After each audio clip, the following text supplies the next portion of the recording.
திராவிட முன்னேற்றக் கழகத்தின் சிறுபான்மை பிரிவை சேர்ந்த அரசியல் பிரமுகரும் திரைப்பட நடிகருமான ஜே.எம். பஷீர் அவர்கள் தன் மீதும் தன் சகோதரர் மீதும் பொய்யான புகார் அளிக்கப்பட்டதற்கு மறுப்பு தெரிவித்து தன் நிலை விலக்குவதற்காக சென்னை பத்திரிகையாளர் மன்றத்தில் பத்திரிகையாளர் சந்திப்பு நடைபெற்றது.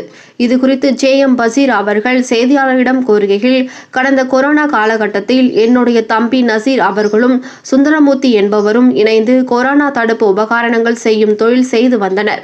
அவர்களுக்குள் வியாபார சம்பந்தமான பணப்பிரச்சனை ஏற்பட்டிருந்தது.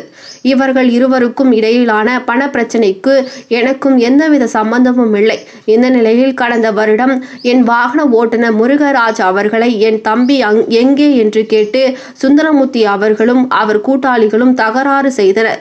இதனால் அவர்கள் மீது என் ஓட்டுநர் 11/11/2025 அன்று விருக்கம்பாக்கம் காவல் நிலையத்தில் புகார் அளித்து வழக்கு தொடர்ந்தார்.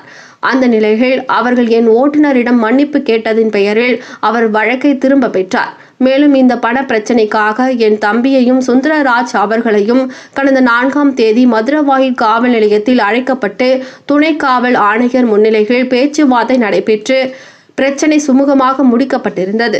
ஆனால் இன்று காலை சென்னை காவல்துறை ஆணையர் அலுவலகத்தில் திடீரென என் மீதும் என் தம்பி மீதும் அரசு வேலை வாங்கி தருவதாக 10 லட்சம் மோசடி செய்ததாக புகார் அளித்துள்ளார்.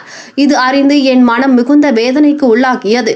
ஆகவே என் தரப்பு நியாயங்களை எடுத்து கூறவே இந்த செய்தியாளர் சந்திப்பை ஏற்பாடு செய்தேன் எனவும், வரும் 2026 சட்டமன்ற தேர்தலில் போட்டியிட திராவிட முன்னேற்ற கழக தலைமைக்கு என்னுடைய விருப்ப மனுவை அளித்துள்ளேன்.